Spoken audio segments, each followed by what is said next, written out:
हुजूर ने फरमाया किसी बीमार को देख के, मुसीबत वाले को देख के ये दुआ पढ़ो, तुम उस मुसीबत में शिकार नहीं होंगे।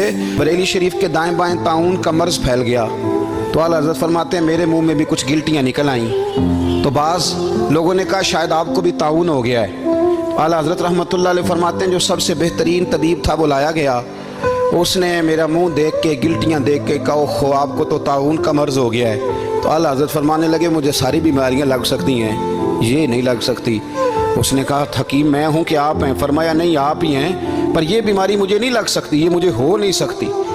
उसने इसरार किया तो आला हज़रत रहमतुल्लाह ताला अलैह उसको कहने लगे मियाँ तू जो मर्जी कर लेकिन मुझे ताउन का मर्ज नहीं हो सकता, ये बात तय है। वो नाराज़ होकर चला गया। अब ताउन की जो गिल्टियाँ होती थी ना वो बड़े बड़े महीनों नहीं जाती थी, तकलीफ रहती थी। आला हज़रत कहते हैं मैंने उसी रात ना थोड़ी सी काली मिर्चों का सफ़ूफ बनाया और मिसवाक में रख के जब मुंह के अंदर छिड़का तो थोड़ा सा खून निकला और मेरा मुंह बिल्कुल ठीक हो गया। सवेरे मैंने कहा बुलाओ ना अपने हकीम को जो कहता था ताउन हो गया है। तो लोग कहने लगे हुजूर आपको वैसे कैसे पता था ताउन नहीं है?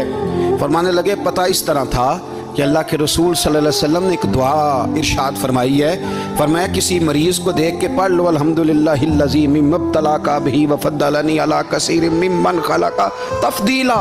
हुजूर ने फरमाया किसी बीमार को देख के, मुसीबत वाले को देख के ये दुआ पढ़ो, तुम उस मुसीबत में शिकार नहीं होंगे। फरमाने लगे मैंने ताउन के मरीज़ को देख के दुआ पढ़ ली थी। तारे टूट सकते हैं, चांद गिर सकता है, सूरज अपनी जगह छोड़ सकता है, पर मदीने वाले महबूब की बात गलत नहीं हो सकती।